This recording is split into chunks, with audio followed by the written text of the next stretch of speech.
Finally, football, at least to some degree. Hawkeyes on the field to get better, leading into 2025. Questions to be answered on both sides of the ball this August. Appreciate you being here at the Voice of College Football. This, of course, is our Hawkeyes live show.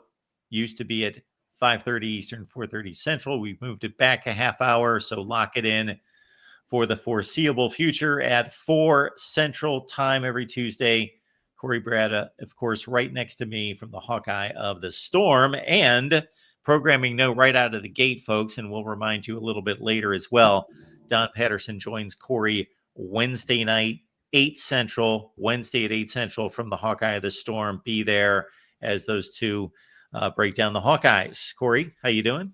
I'm doing good. You broke some news. I hadn't even talked about it yet. That's great. So Dawn on Wednesday. And if you missed the show with Tyler Kluver Sunday, that was a fun one. 2+ hours. We just chomped it up a bit and talked about his career and talked about his memories of trick plays. We had a half-hour discussion on trick plays because he's the first person that I've really gotten a chance from an inside perspective besides LeVar Woods to ask, what happened to the trick plays? Like, you guys ran all kinds of trick plays from 2017. Tyler was done at Iowa in 2018, I believe. I could be wrong on that. Maybe he was done in I think it was 18. Regardless, doesn't matter. They stopped running trick plays. Let me guess what the answer was. They didn't want to take the ball out of the hands of Spencer Petras or Deacon Hill. Yeah, that's right. That's exactly what. No, I think in summary, what he said is sort of what LeVar said. I don't totally accept it, and I told him that. I don't totally accept it just because it doesn't seem feasible to me totally. But basically the explanation was they're still there, but the look has to be exact for them to run it. And they have been, like, he's seen it on TV since then. He has recognized that they're in a fake set, and then they audible out of it last second. The only reason why I question it a little bit is they ran so many in 2017 and 18. I mean, we ran through them, like the infamous polecat play, Colin Rastetter, the Iowa punter, throwing back to Tyler Kluver.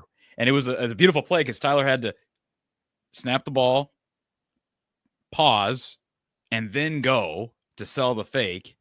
And he's all by himself. And of course, the pass was a little underthrown. He caught it for a first down, but he had a walk-in touchdown had he stayed on his feet, and he couldn't. And then they scored the next play on the Stanley to Hawkinson rifle play in the back of the end zone. But also 2017, they had a pass from Rastetter, I believe it was, to A.J. Epinesa for a first down out of a punt formation.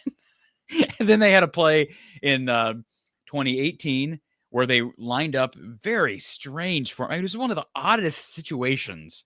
They lined up, and remember, we've shown it on this channel before. They lined up in this odd formation where the long snapper was basically standing by himself, and he was a lefty long snapper, and he literally turns and shovel passes to TJ Hawkinson to his right, who runs end around for a touchdown. It was such a strange decision play. And then also 2018, they had a play against Penn State, you'll recall, where Rastetter threw the ball over the top of Sam Brinks, an Iowa defensive lineman, over his shoulder, and he made a beautiful over-the-shoulder catch for a touchdown. That was just back to back to back, all these different plays within the 2-year span. And it really, after 2019, we didn't see much of anything else as far as planned fakes. I think Torrey Taylor got in trouble for trying to run for a first down in 22 against Ohio State, it might have been. Oh, yeah. He should have been able to make it. He just doesn't have great legs. He's got great legs. He's got a great leg, but he doesn't have a great running leg. He's not real fast. And so anyways, maybe we'll see more trick plays this year. One thing that was brought up is in Iowa's defense, they've had some really crap offenses since 2020. Now, the offense was good in 2020, but it was a COVID-reduced year, so maybe that plays into not running as many fakes. And then 21, the offense was crap. 22, the offense was crap. 23, the offense was crap. So maybe you feel there's less margin for error. You just don't take that risk. 24, the offense was starting to be better, but it was the first year of instituting a new offense. And so maybe in year 2, okay, now we have confidence. We're growing. The run game's back. O-line's better. Wide receiver room's going to be good. And so now maybe we have an opportunity to run more fakes. So that's something that I hope we'll see. I'm sure I'll ask LeVar Woods that in a week. I'm sure he'll give me the politician's answer, but I still got to ask the question. But yeah, it was good to chomp it up with Tyler a bit. Him and I went to high school together. He was a year ahead of me. We knew each other. So Marshalltonians or Marshalltownians, whatever you want to say. And so people can check that out on demand, and then we'll have Coach Patterson with us tomorrow night. I'm just going to raise one other statistic from that Ohio State game, and we won't dwell on it because we've got our guests coming in here. But just so many odd things about that game. So has Iowa scored more than – have they ever scored that many points since that game? They scored 55 points in that game. I don't remember them scoring 55 points against anybody since then. I think this is going to be racking my memory. Go look up 2016. No, 2016 would have been the year before. Check out Iowa, Illinois 2018. Can you look that up real quick? Sure. Maybe I think it was 2016 is the game I was thinking of, but they had a 63-0 burger. Yeah, on Illinois, but that might have been in 2016, a year before Ohio State. So they scored more points than they've scored in whether this comes through on this game you're talking about. So in 2018, they scored 48 against Minnesota and 42 against Indiana. But that was the 63-0 game against Illinois. Oh, it was. Okay. Okay. All right. Okay. So regardless, but Illinois was incredibly horrible. They scored a lot. Wait a minute. We got your buddy Matt Zemek. They scored a lot of points against USC in the Holiday Bowl that year. I don't think it wasn't 49. 49. Yeah. So they scored a lot. That offense was pretty good. The point is they scored 55 points. Now they did throw some tricks in there, and they had a pick six to get it started, but they scored 55 points against probably the best defense they faced that year and one of the best defenses in the country. That's the aberration. Yeah, and it's not like everything was created on short fields. Yeah, you had the Amani Hooker pick six, you had 3 Josh Jackson interceptions, but one of those interceptions was down near the goal line. And they made some long drives out of Ohio State that year. And so looking back, it's amazing. I didn't know it. We didn't know it in the moment, Mark. But looking back at 2017 to 2019, led by Nate Stanley, those were pretty good offenses. I mean, relative to what we've seen from Iowa in the last 5 years, they're pretty good offenses. Well, they were prolific compared to what we've seen. Okay, well, just calm down. Yeah, so maybe we'll get a return to that this year. Welcome, Matt. Thanks for having me. Good to be on your show. Absolutely. So we are previewing Iowa's opponents here. And, of course, it's another trip to the West Coast for the Hawkeyes. Last year's trip to the Rose Bowl, not very pleasant, an upset loss against UCLA. And now it's Iowa and USC get together, the opposite ends of the spectrum in regards to offensive proficiency and just style of play and what's expected of these programs. And so it should be interesting. And, of course, Iowa won this game that Corey's alluding to in the Holiday Bowl against who got hurt? Keaton Slovis got hurt, or was that Keaton Slovis? Yeah, he got hurt in that game at one point, but Iowa really took it to USC in the second half. Let's just be clear. Iowa, similar to what happened in 2021 with Clifford, they took Slovis out. That wasn't just like a non-contact injury. They took him out of that game. So I think it was an AJ Epinesa hit, wasn't it, Matt? I'm not entirely sure, but they put a beat down on USC. It was a thumping. Yeah, it was more of an issue with the USC defense than anything else. And they gave up a special teams touchdown. It was a comedy of errors, right? When you get your quarterback taken out, you give up a special teams touchdown. It was a Clay Helton production. Not much else to say. Can I just say real quick, Mark, you alluded to the fact that USC's in L.A., I got to give Deshaun Foster credit because I didn't know that until he informed the media of that last year, that it's USC and UCLA in LA. So, yeah, he set us all straight. He absolutely did. He gave us all a lesson in geography. Well, the head coach cleaned up his act this year, and he actually must have prepared something on the airplane and did something with his time during the 3 or 4 hour flight this year. So that was good to see. I didn't get a chance to watch Deshaun's. Did he allude? Did he try to make light of last year. He didn't say anything. See, I would have, if I was him, I would have at least joked about it. Like, because why not, right? But, maybe he was embarrassed by it.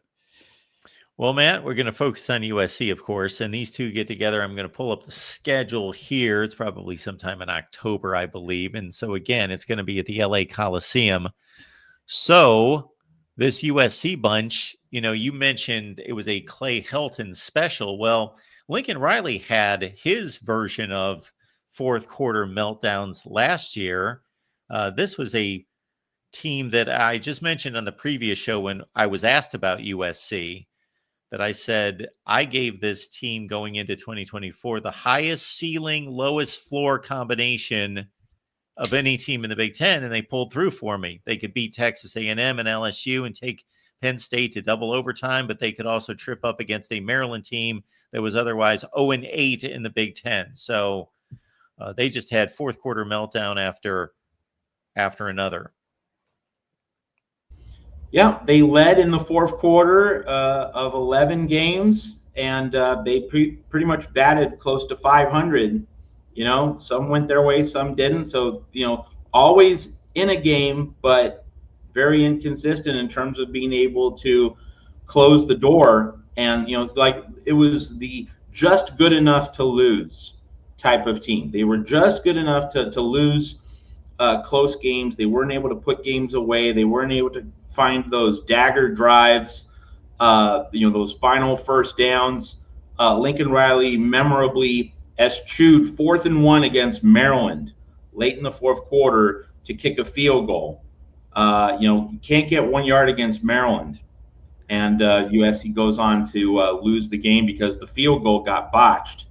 And Maryland was down only 6 instead of 9, and then goes down the field to win the game. So, and that point that Lincoln Riley eschewed 4th and 1 against Maryland late in the game, it points to he was not confident in his offensive line. And really, in terms of sizing up USC for an Iowa audience or any audience here at the Voice of College Football, that is the epicenter with this team, the offensive line. USC had the ball late against Michigan, couldn't run out the clock. Had the ball against Minnesota in the fourth quarter, couldn't finish that drive to put that game away. This offensive line, the average yards per carry was pretty decent. It was around 5 yards per carry, but that was the product not of 5, 5, 5, 5. It was 10, 0, 9, 1. So when USC got those 0 yard carries, those 1 yard carries, and was in 2nd and 10, 2nd and 9, Lincoln Riley then goes to the pass, incomplete, and it's a 3 and out. USC doesn't chew any clock.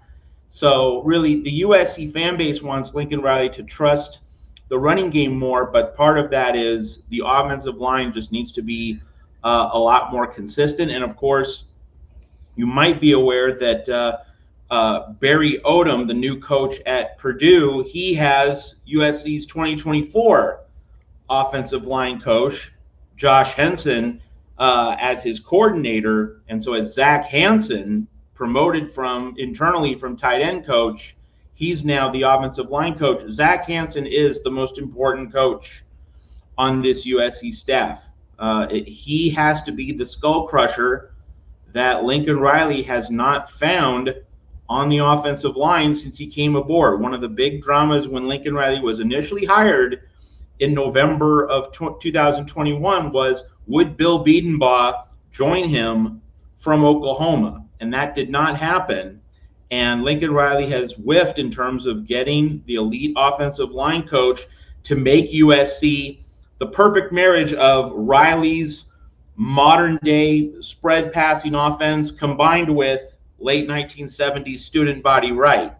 USC has not been able to capture that kind of lightning in a bottle with its offensive line. So really, when Iowa plays USC, the main matchup is Iowa's defensive front against USC's offensive line. That is almost certainly the matchup that's likely to decide it. That Iowa will try and make a clean kill, and USC will at least try to play Iowa even. Just don't get dominated. Just basically be able to play to a standoff up front. and then hope that the skill position talent takes over. So really, USC's offensive line, it's the whole key to the team. It was last season. Like, that's why USC didn't finish games. Can the offensive line find another level? If it doesn't, it's going to be another difficult year in Troy. And I don't know how much, Mark, it's worth going position by position. You know, Levi Stevenson and I like to do this for Iowa State. We don't typically do it for other opponents, but I don't know if there's value in there. Like, okay, you win, you know, this percentage of head-to-head matchups, you're going to win a game. I don't know if there's a correlation there, but Matt, if Iowa loses that matchup of the Iowa D-line versus the USC offensive line, it's a huge loss. Because I happen to think that the Iowa defensive line is the strongest, should be the strongest unit on that side of the ball. And it's been a long time since we've said that. I mean, think about how strong the Iowa linebackers have been. They've been the strong point of the defense the last couple of years. You go back into the era of Cooper DeJean, Riley Moss in the defensive backfield. It's been a while since we've said they've been strongest up front, but they should be this year. I think they've built better depth out of the transfer portal. They should be able to match anything and everything USC lacks on that side of the ball up front. So, yeah, if USC plays them even, that'll be a big disappointment. And I am curious to get your take, Matt, on just how USC – the one thing I think of when I look at USC, any team, even the teams that have struggled on the defensive side of the ball, is their ability to take shots and hit over the top because of who their head coach is, being a QB's guru. And Iowa might be weakest on the back end this year. They got a couple corners that struggled during times last year, struggled against UCLA out there. I think the trip out for everybody is going to be a challenge. Kirk hates those. I'm glad it's on a Friday night. I'm sure Kirk would agree with that. Last year it was on a Friday night. That didn't help. But I think it'll be interesting to see how Ohio State can take advantage of Deshaun Lee, TJ Hall, if it's Jalen Watson, and frankly, Xavier Wampa, who has not lived up to his 5-star status. I think that's the matchup for me. What do you foresee from a passing standpoint, their ability, USC's ability to take advantage of maybe a down year in the backfield for Iowa? So, you know, when we discuss college football schedules, you know this, Corey, obviously Mark knows it really well. The timing of the matchup looms pretty large. The fact that this is later in the season, I think it's a plus for USC. Because if you put this matchup early in the season, you know, go back to the beginning of USC's struggles last season. September road game at Michigan, early season road game at Minnesota. Trojans did not handle those environments well. Now, they didn't really handle road environments well later in the season too, but really their quarterback, their offensive line, you could tell they were jittery. It was all new to them in the Big Ten. Also, the logistics of road trips and getting acclimated to a Big Ten site multiple time zones away. If you put this game early in the season, I think Iowa's defense probably just steamrolls USC. But you put it later in the season, USC's offensive line, quarterback Jaden Mayava might have a little more cohesion, a little bit more familiarity. So, you know, I think from a USC standpoint, it's good that it's later in the season because if this unit struggles early in the season, it'll have a little bit more time to come together. But here's the thing with Jaden Mayava. Very different from Miller Moss, last year's quarterback, in that Miller Moss did not want to throw jump balls to his receivers. Now, that didn't mean that Miller Moss protected the ball. He threw a lot of crucial interceptions that hurt USC in the midsection of the season. But Jaden Mayava is just going to throw the ball up there, or at least based on the 4 games that he played for USC last season. He's going to heave it. He's going to put the ball up in jeopardy. He has some dudes at wide receiver, Jacoby Lane, Mekhi Lemon, who can go up and get the ball in traffic. But obviously, like, you can't just be riverboat gambler on every play. Miller Moss was a 7-step drop. Let me hit the 10, 12-yard curl route, you know, play within the system, make the right read. Jaden Mayava is much more the swashbuckler, the improvisational playmaker. And his football IQ is a source of great concern at USC. If you watch that bowl game against Texas A&M, just chaos all over the place, just not a dependable, reliable quarterback. And obviously Lincoln Riley spent the offseason and is going to be spending preseason camp with Mayava drilling him. Make the percentage play.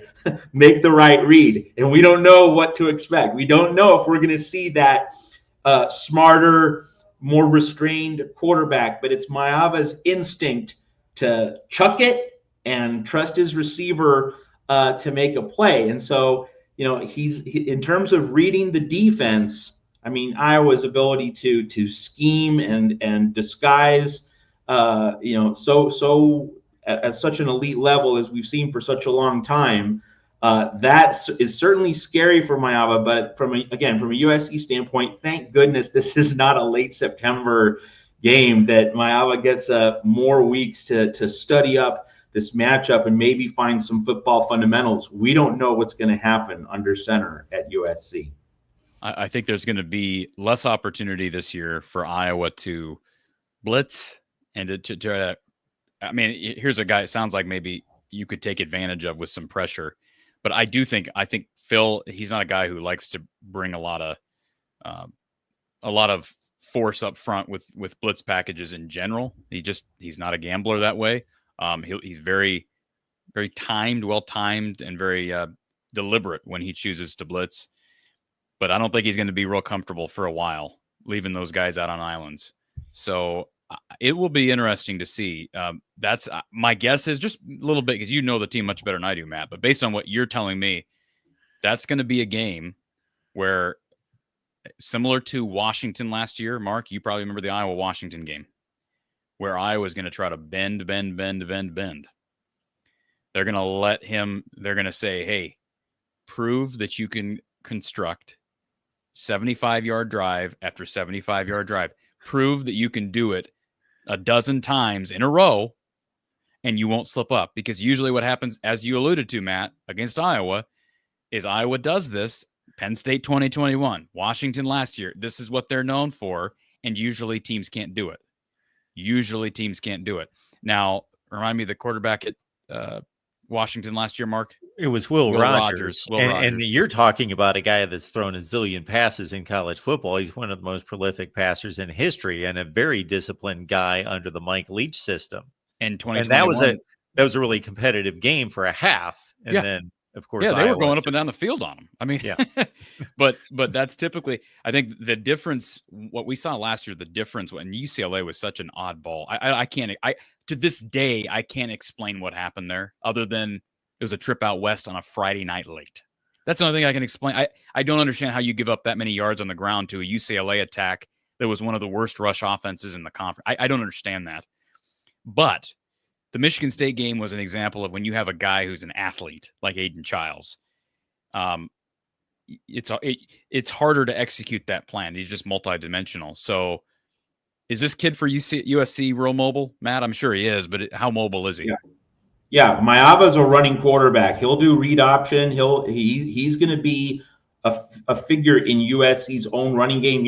Obviously, you folks in Iowa love it when Nebraska loses. Well, Jaden Maava had some key short yardage runs to beat Nebraska in his USC debut last November, and we saw the extra dimension Maava has that Miller Moss, who like to be chained to the pocket. Jaden Maava is willing to run the ball, scramble, take the ball on an option keeper. So he's going to provide some extra dimensions, some extra elements in the playbook compared to what we saw with Miller Moss for most of last season. Corey, if I could ask you a question, because obviously we want to learn about our different teams. One thing that USC, I think, did last season, I don't know this for an absolute fact, but the people who follow the program had the sense that USC was flying into its Big Ten destinations on a Thursday. So basically Thursday night flight arrival, and then you basically one full day to get acclimated, and then Saturday it's game day. And I think USC's performance in Big Ten road games, didn't won a quote unquote road game at UCLA, but that's really just neutral site, for all intents and purposes. Didn't win any of its trips to the Midwest. And I'm thinking, because it flew in on Thursday, presuming that's true, I don't have 100% confirmation on that, but every people I've talked to, people I listened to, they said that USC was flying in later in the week. How was Iowa treating its Big Ten travel schedules? Because to me, it seems so obvious. You should be flying in as early as possible, you spend an extra day to get acclimated so that the body clocks are in harmony, and you get kind of just allow players to soak in the different environment. I think USC learned a very painful lesson that way. What was Iowa's approach to Big Ten travel, especially to the West and multiple time zones? That's a good question. I actually don't know the answer to that. The UCLA game, like I said earlier, was a Friday night. And I know Kirk learned from the legendary Hayden Fry that you don't, what was it? The game, was it against Tulsa where they flew in some bowl game? Don always tells the story, Mark. You might remember, was it the Liberty Bowl where they flew in like the night before? You're talking about going out to the Holiday Bowl in San Diego and playing San Diego State in like a 39-38 game possibly. And they lost. And I think Hayden said after that, we'll never do that again. And so anyways, I think Kirk probably learned from that, even though I don't know that he was on the staff at that. What year would that have been, Mark? In the late 86, 80s. That was I think.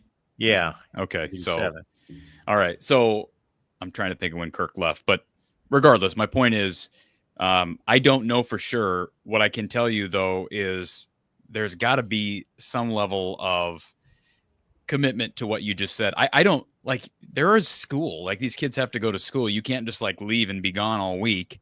You have to treat it like a regular road game. It's a 2.5 hour flight out there. So I think it would have been a bigger issue last year, Matt, because of the fact that it was an early week game late in the day. What I like about for Iowa's purposes, playing on the road at USC is always going to be advantage USC, but the fact that it's an afternoon game, it's not a night game. Okay.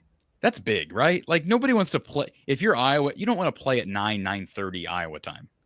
I mean, and you definitely don't want to play on a short week when you're already dealing with some jet lag. So I agree with you. Earlier you can get out there, the better. I just don't know logistics as far as I'm sure if there's a will, there's a way you can get out there a couple of days early. But I'd have to look back at when they left for UCLA a year ago. But yeah, I mean, hey, it's great to get out of Iowa in November. Fans are going to love being able to be in LA in mid-November. I saw Aiden earlier in the chat said he's heading out there. It would be better if Iowa played USC and USC had to come to a cold weather climate in November. How did they play last year? I know they didn't have success in road venues, but like, how did they play overall when they were in cold games? Was that a major factor that you felt in their performance? Yeah, so I mean, USC played a road game at Washington, very end of October, start of November, like close to Halloween, and then was bolted to the West Coast in November, so it didn't have that late. So So wait, USC why is the Big Ten? Why is the Big Ten doing that, Mark? Well, it again, UCLA was a road game, so. I broke all this down as soon as this came down. Matt and I'm sure had the conversation. I did the videos to let people know this isn't going to have the impact that people believe it is, because if you're USC or UCLA, one of those late season road games is going to be right across town. So that knocks out 1 week and one road game right there. And so USC late last season, as Matt alludes to, Washington, I don't have the dates here, but they played Washington the fourth to the last game of the season. So that was probably the first weekend of November at Washington. So they played in Seattle. I remember the game that they blew 2 like fourth down plays in the red zone or inside the 5 or 10 yard line and lost the game. But after that, Nebraska at home, at UCLA, Notre Dame at home. So no weather. This year they get Nebraska first day of November, and so that's the closest thing to a challenge. I want to see them go to Minnesota second to last week of the season. That's what I want to see. Well, they go to Oregon. They go to Oregon November 22nd. Yeah, Oregon's not a cold weather climate location. Well, it could be a nasty rainy. Could be, but I'm talking like frigid cold. Yeah. Like USC at Oregon. USC at Oregon is just Pac-12 reheated, but USC going to Kinnick or Columbus in mid-late November. Yeah. Well, it could be interesting.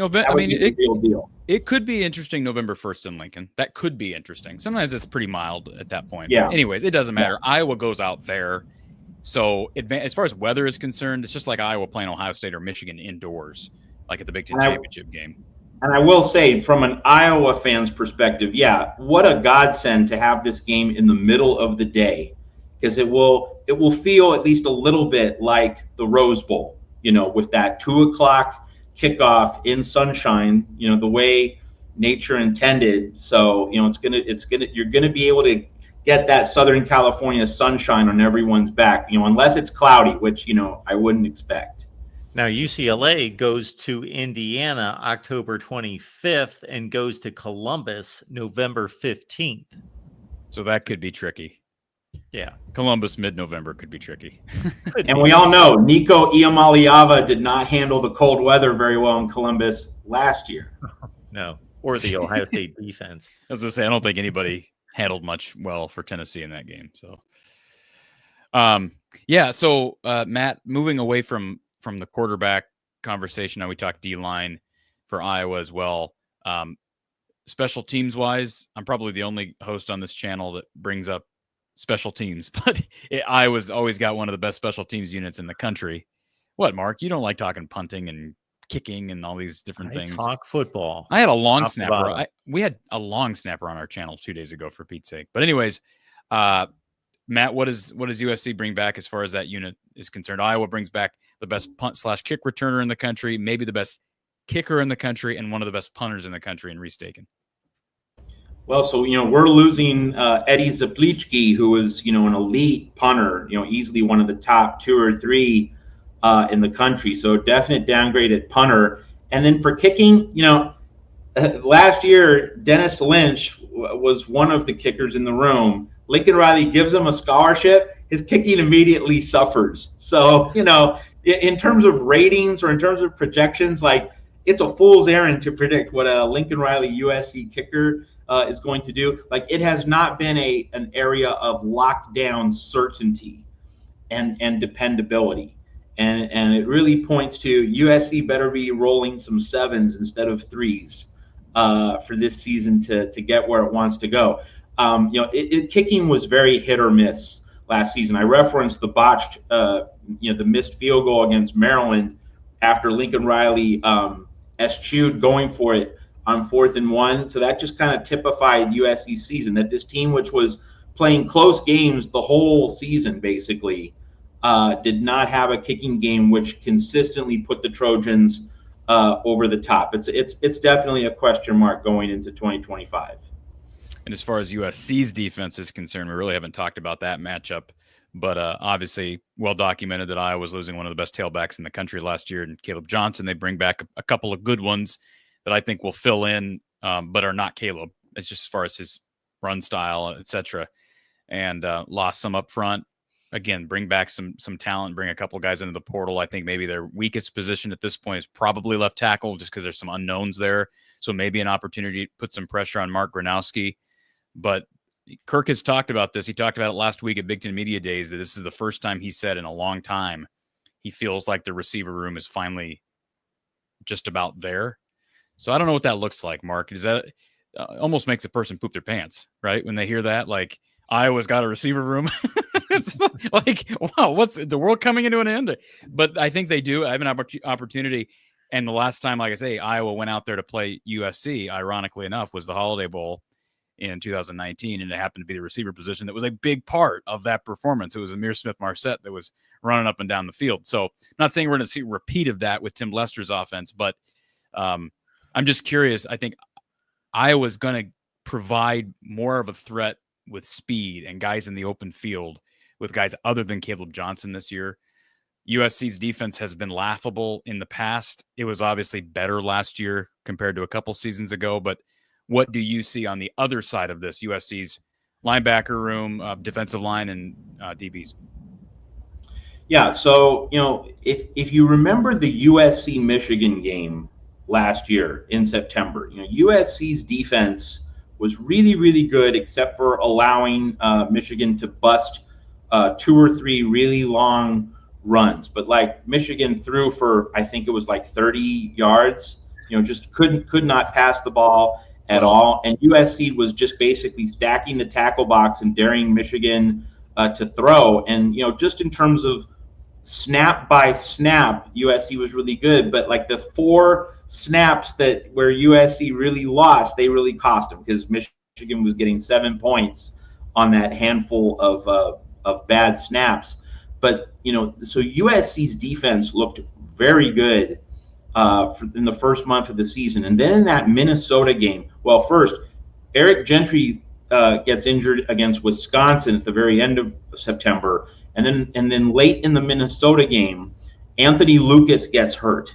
And Minnesota, which had been contained until that point, USC led 17-10 midway through the second half. Anthony Lucas gets hurt up front on that defensive line. Minnesota scores 2 touchdowns after that injury, and USC's season was basically over in terms of the playoff, in terms of the conference championship, the goals that USC expects for itself. So USC obviously did not have the depth in its front seven, in its defensive line and linebackers. It was not able to withstand those losses to Eric Gentry and Anthony Lucas. So at Big Ten Media Days and also at USC's own Media Day in Los Angeles a couple days ago, Lincoln Riley and the other coaches have said, we're better, we're deeper, we're stronger at the line of scrimmage on the defensive side of the ball. And so, like, the offensive line is the true question mark. Defensive line looks to be, in general, a strength. But now, we've talked about this before, we're going to talk about it again right now. With the matchup being in November, what's USC's depth going to look like? How much will the injury bug have hit the Trojans' defensive depth chart? And so, if there are a few injuries to look at, to notable frontline players, we're going to find out if USC's defensive depth, particularly up front, is ready, for what a rugged Iowa team is able to put forth. So, that really is a central question for USC this season. Is the defensive line really deeper? Is that room, really have, more high quality bodies who can be rotated in so that you don't have a drop off when one player, such as Anthony Lucas last year, gets hurt? Can you just replace guys with no real drop off and kind of just maintain the expected standard? We're all waiting to see what the answer to that question is going to be. The coaches are very confident in a way that they aren't for other position groups. They really are high on the defensive line. And the point to remember here is Eric Henderson, Aaron Donald's position coach with the Los Angeles Rams. He's a rock star. Like, if you look at the various position coaches, the assistants, Rob Ryan is the new linebacker coach replacing Matt Entz, who won the multiple FCS titles with North Dakota State. He's now the head coach at Fresno State. Like, he had a very good year, used it to climb the ladder. Rob Ryan is replacing him. So, there are some really well-regarded position coaches on defense, but Eric Henderson, the defensive line coach, he's the rock star. And I think in many ways, the confidence that the coaches have in their defensive depth, it comes from Eric Henderson having a full second off season as USC coach, because he was hired in January of 2024. So, like, kind of in the middle of the plans for the 2024 team. But now he's had a full run, and he knows what college coaching is like after his long run with the Rams. I think the confidence in the defensive line is very much connected to the belief that Eric Henderson is going to be able to coach quality and depth throughout the defensive line room at USC. And that schedule is the last thing I'll say. I'll throw it back to you, Mark. The schedule is intriguing for USC in this game because they're going to be coming off a murderer's row. When I say murderer's row, they're not playing Ohio State or Penn State. But, at Illinois, yeah, they get a couple of bye weeks in there, that's the saving grace there. But at Illinois, home against Michigan, at Notre Dame, then another week off, and then at Nebraska. So they get a bit of a reprieve with that game. It's a short week, but that game against Northwestern, that's the other thing we haven't brought up. They get a long week of prep, sort of. I know that teams usually just take it an extra day. They're coming off a bye week, too, a couple weeks prior. So they're going to get an extra day of prep for Iowa. And Iowa, prior to USC, will have faced Oregon. So a little bit of a different. I'm not saying that you're preparing for the next team on your schedule, but if you're talking about just a couple week period, advantage USC, I would think, because they get Northwestern the week prior and Iowa gets Oregon. Mark? Yeah, I'm just checking that out as well. Interesting. Yeah. No, I think that's not some great excuse that can be made if Iowa coughs this one up and doesn't win, but it's a factor. There's no question that there is a slight advantage in USC's favor, and of course they're already at home. Well, that trip, the trip in 2019 out there, I know it was a bowl game. I know it was a different coaching. I know everything was different, right? But they won that game with flying colors, and you can't help but sort of look at that anecdotally, Matt, and say, well, it was a bowl game. So they were out there for a period of weeks prior to actually playing. So that makes a difference. So to what you said earlier, the earlier you can get out there, the better. And not having to play in a short week. That's big. Totally different situation, totally different teams. However, in both situations, very much two teams on the same level, very comparable teams, very different teams in the way they're constructed and strengths and weaknesses. But you would consider these two teams to be, if we split a knowledgeable college football audience to ask them who's a better football team, USC or Iowa, probably be 50-50. And it would have been 50-50 going into that Holiday Bowl game as well. I think it was the way that the game played out was what surprised everybody, just with the fact that it was, Gus Johnson was just salivating over the fact that Iowa was running up and down the field against USC, right? I mean, I think that was what people were confused about, how Iowa was beating them with speed. When is Gus Johnson not salivating? I just do that because I know Mark loves Gus. When is Gus Johnson not surprised by something he sees on a football field as well? Come on, be nice to Gus Johnson. Be nice to him, Mark. He's a great guy. He's a great guy. And he's, from what I understand, he is a great guy. He is a great guy. And he's great for the sport. Yes. I'm partial to Pat Summerall. Yes, he's a better less is more than an less is more. But I think okay, we can have different taste, but when we agree the sport needs someone like him, there's a faction. See, again, short-minded. There is a faction of fans, college football fans, that love that. You don't have to love it, but I'm just telling you. I don't think Gus Johnson is boosting the ratings. The ratings are the ratings. So you're telling me that there aren't fans that love him? You're saying I didn't say that. People don't watch football to listen to people don't watch football for Pat Summerall. Believe me, they're not watching football for Pat Summerall. More so than Gus Johnson. No, I don't believe that. I don't believe that at all. I don't believe that at all. You want to take a poll? We can start a poll. Well, no, we're not starting a poll between Gus Johnson in 2025 versus Pat Summerall in 1985. That's not my point. My point is, I'm asking, would you be more apt to watch a game because Gus Johnson's on the call or because Sean McDonough's on the call? And I guarantee you get McDonough. more. Well, you may say that, but you have to acknowledge that other people don't agree with that. Yeah. That's my point.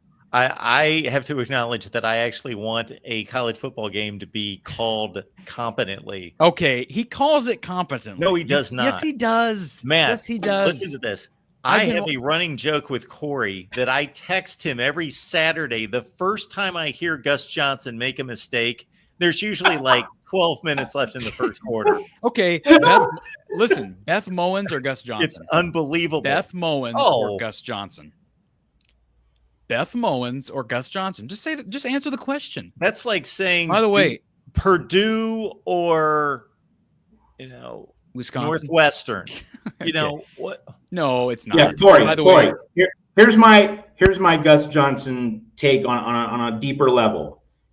In college football, as we know, it's a regional sport. It's a sport where we celebrate the diversity of the American experience and different backgrounds, and how college communities all over the country, if they're different traditions, they're all part of the fabric of the sport. Gus Johnson's enthusiasm and passion, it's a good, welcome piece of that larger national quilt or that larger national framework. So that's my positive comment on Gus Johnson. But I don't want him doing the very best game on the board. You leave that to the ultimate professionals, such as Sean McDonough. I wonder if Joel Klatt would agree with you two, though. Joel Klatt's, I'm sure, secret? His partner. his Oh, partner. yeah. By the way, Barbara says, Like, I of love course him. he's going to go to bat for Gus Johnson. Look at these people in the chat that say they love him. The, Acknowledge it. They don't. You'd want to they're go not to like listening. CBS. Go to CBS to see what the actual that would be the test, right? Neutral party. Those people's opinions are just as valid as mine. They count just as much. But are they really listening to the game? No, they're watching the game, and then all of a sudden, guys, oh, this is the guy, Yeah. They didn't hear the 14 mistakes that he That's the made in the point. drive prior to that he didn't know what the hell he was talking By about. the way, can I just He say, doesn't know the sport. He makes so many mistakes. It's unbelievable. okay, all right. I'm gonna do a Gus Johnson count. You know what? I'm going to refrain from doing that because I don't want to make fun of the man, because to the original point, from everything I've heard, he's a great human being. So I don't come on here to ridicule anyone, but people have pressed me on Gus Johnson, and I've had to say he's not good. He's not a good announcer. Okay, what about your guy that used to do all the ABC games that then moved to the SEC and now is he radio or is he just retired? Who am I thinking of? Brent Musburger? Musburger. That guy made a lot of mistakes. Maybe not in his younger years. When I was watching him growing up, he made a lot of. No, let's not compare Brent Musburger and. Whoa, we can. Johnson. And by the way, you brought up CBS. Vern Lundquist was boring. You're taking somebody at the end of their careers. If you would have heard Vern Lundquist in there versus somebody that's supposed to be in their prime. I'm just saying he's boring. I can't imagine him not boring.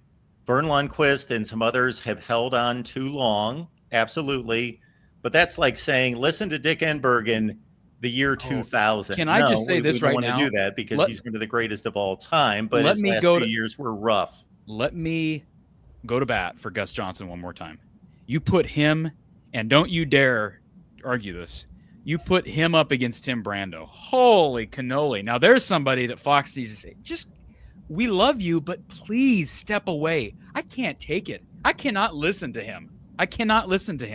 He is bad, in my opinion. Not as a person, as a commentator, he is not good.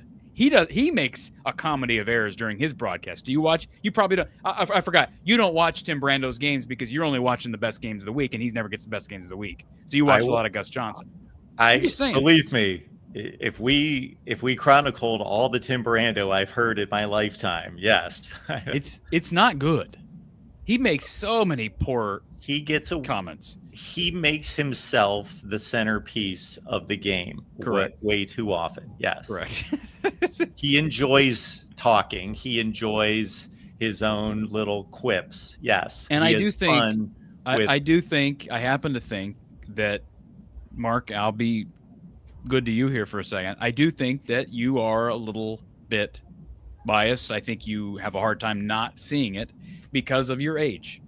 I do think you are biased towards the old school style. I am not too young to be evaluating. No, I do. Because I think you're probably somebody who would say, I loved listening to Dick Enberg back in the day. And I have respect for Dick Enberg, but I couldn't stand him growing up as a young person because I'm like, this guy has. I don't get anything out of this broadcast. Well, Iowa was losing the Rose Bowls that he called. So I'm not even talking about Dick. I'm not talking about Dick Enberg on foot. I'm talking about Dick Enberg with tennis. I watched a lot of tennis, and why is this guy calling this match? Okay. Well, anyways, but I know, Mark, you have you like the older, and I get it. We all get. When I was watching Dick Enberg, this would make me like 90 years old right now to say that I was like an older person watching Dick Enberg.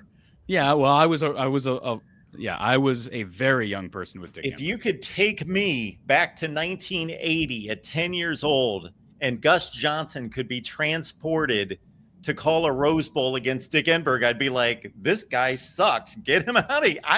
I would have said this at 10 or 12 years old. I guarantee it. One last question. We can move off commentators.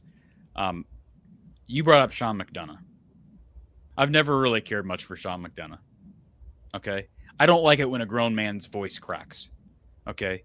You talk about losing their mind in a big moment. Send you some Gus Johnson clips. He loses his mind. Yeah, Gus Johnson, that is him though. I don't want to hear Sean McDonough try to be someone he's not. In my opinion, Sean McDonough's not that guy. Gus is what you see. What you see is what you get with Gus Johnson. All right. I'm surprised that you both lobby for Sean McDonough. McDonough's a professional. So is Gus. No, but you know what? But there's a point to be made here. When a commentator who's generally seen as professional and reserved suddenly has his voice crack, like that means that he made a very unique investment in the moment. I can remember a specific voice crack moment for Sean McDonough associated with a very consequential college football play. Jaquez Green, 1997, the Florida State game when Florida drove down the field to upset number 2 Florida State, knocked the Seminoles out of the BCS National Championship game, which became Tennessee versus Nebraska, behind the defense. That's when his voice cracked. And so the fact that his voice cracked in association with calling a memorable play, like that's an iconic play in the history of the University of Florida and the 1997 college football season. So the voice cracking might not have made for elegant television, but it was instantly memorable in a way that Gus Johnson's store-bought, replicated voice cracking, it never leaves an impression. When McDonough it doesn't leave an impression. No, come on. Memory was created. You cannot sit here and say it doesn't leave an impression. That's the most absurd comment I've ever heard in my life. It doesn't leave an impression because you don't know when he starts yelling whether somebody just won a game on Do you know how many fans? Hang on just a second. You don't know when you hear Gus Johnson yelling whether somebody just won an incredible Hail Mary play at the end of the game or somebody just converted 3rd and 2 in the second quarter. You have no idea because that's what he's doing the entire broadcast. Okay. But to say, let me just back to what Matt said a second ago. To say that he doesn't leave an impression. Oh, that's a ridiculous comment because I know a ton of Iowa fans that for years have just looped back on their favorite Iowa plays that happen to feature Gus Johnson, and they wouldn't be doing it if Gus Johnson were on the call. I'm talking 2015, the pass over to you know what I'm talking about, Mark. The pass over the top to Tavon Smith in the Big Ten Championship game, right? Screaming. I mean, I'm not saying it's always everybody's cup of tea. 2021, Penn State, over the top to Nico Ragaini from Petrus across the field for the touchdown. Again, those are calls that are iconic, and his voice contributes to the iconic nature of each of those plays. That's all I'm saying. Maybe it doesn't happen for Ohio State and USC people because you guys just are never in close games. But for the teams that are, go ahead. You're missing at least one point that I was originally making, and it's not that he can't call a touchdown pass and get excited because USC just took a 17-14 lead in the fourth quarter. That's awesome. That's great. He can do that. That's the easy portion of play calling on television. He makes 4 mistakes during the 75-yard drive that people aren't listening. They're not paying attention. They're just watching the game and not listening to what. But then they, yeah, okay, you got excited about that, but you didn't realize that he just said so-and-so got a first down when it's 3rd and 2. And then he misidentified this player and that player. He makes mistakes all over the place. That's what I can't stand. Last thing I'll say, he does make mistakes, but you're going to make mistakes. Your mistakes are going to be highlighted when you're front and center every single week. That's all I'll say.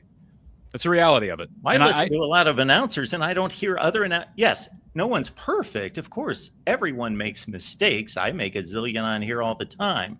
But I'm talking about he makes egregious errors that show, man, he's not on point. Who's the guy from Fox that I think he got hired by ESPN, but he was originally on Fox, and I always thought he sort of was like a Gus Johnson wannabe. Take somebody like Bob Wischusen or Dave Pasch. Those guys are pros. They're exceptional. The guy that calls the games with Brock Heward, he's a baseball announcer. Yeah, that guy's phenomenal. They're so much better. It's not. So you don't know who I'm talking flawless. Not off the Would top need of my head. another detail or two, perhaps. Yeah, I don't know. I just he tries to say he has the same nature about him. I don't know if it's real or if it's fake. But he's just everything is Mark, I'm sure you don't like him because you don't like that. But Mark Jones is not a traditional type broadcaster. He's older, but he was on the cutting edge of using certain lingo. You should know Mark Jones. He's done NBA. I know for who Mark years Jones and is. years. I'm trying to figure out why you're bringing him up. Because he's done college football forever. Yeah, but he's not like that. He's a pretty low key guy. But he's a different. He's out of the mold. Yeah, he's not good. a tradition, and I like him. Yeah, I don't. I'm not. You don't have to be Mr. Tradition. You don't have to be, Vin Scully for me to enjoy you. But okay, yeah. I do like. I like me some Mark Jones. I really like Chris Fowler, and I'm biased toward Chris Fowler because, again, I'm a tennis guy, and I grew up listening to Chris Fowler call tennis matches. I just have a lot of respect for Chris Fowler in general. I don't know that he's the best football lead guy, but isn't he still he's ESPN's main guy, right? Still, ABC, ESPN, yeah. He's the primetime guy with Herb Street, sure. Right. So, anyways, and I grew up listening to Musburger, and I knew everybody always made fun of Brent Musburger. So, no, I'm not just because he made some comments about some guy's girlfriend in the crowd and all that weird stuff, but he's just said some weird things over the years. And then didn't he get demoted, or did he just step back and he ended up at SEC Network, so he ain't fired. How did he end up at the SEC Network, Mark? Well, first of all, he was in the twilight of his career. Okay, he's in the twilight of his career. That was kind of the gentle downslope of his end at ESPN, ABC, Disney. So he's done? Is he doing anything? Is he on radio? He hasn't called games for a few years. He was doing the Las Vegas Raiders play-by-play. The last I knew. I knew that 3 or 4 years ago. Yeah. Okay. Yeah. Well, I want to know this other guy that I can't think of this other guy, but his last name I think is Jackson. I believe his last name is Jackson. That working for whom? Do you know? Last I knew, he was working for ESPN, but prior to that, he was working for Fox and the Big Ten Network. You know what I'm talking about, Matt? Can't quite place it, but okay. Working for the Big Ten Network. Well, the play-by-play guy worked for Fox. Yeah, and that's Fox owns the Big Ten. Yeah, give me just a second. I'll find it here. Because it's bothering me that nobody knows what I'm talking about. I think ESPN took him away, and because they needed someone, whether you want to admit it or not, they probably needed somebody to match Gus Johnson. I don't think you probably agree with that, but I think that's the reality of. Hey, Mike Tirico. You like Mike Tirico? Yes. He's a good one. Oh, he's phenomenal. Taking it off the play-by-play, but staying in the industry. Stephen A. Smith gets a lot of attention. A lot of people love him.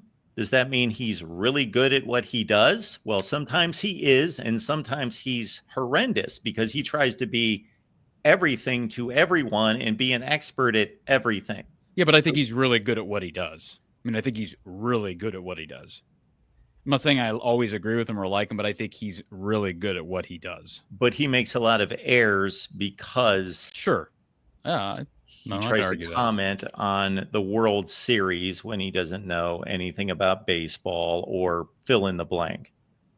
There's a nuance here. There's a being really good at what he does in terms of capturing the viewer's interest and doing what a parent corporation wants, and then there's being good at what he does in terms of the craftsman, the care, the attention to detail.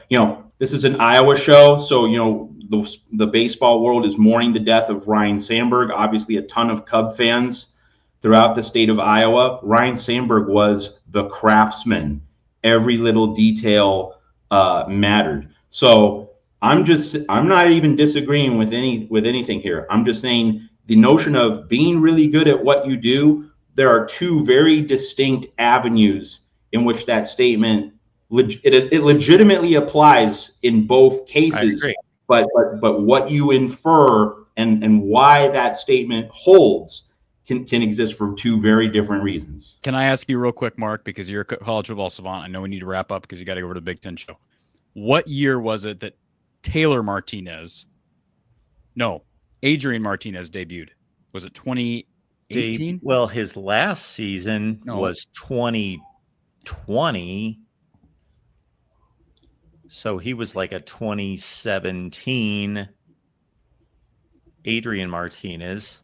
I know. Okay, because I'll tell you in 2 seconds. Okay, so he debuted in 2018. Okay. So I'm going to find this person if it kills me.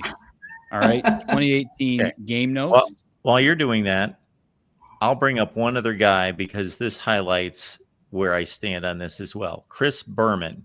When I was 12 years old, I thought he walked on water because these nicknames were so funny and he had this shtick.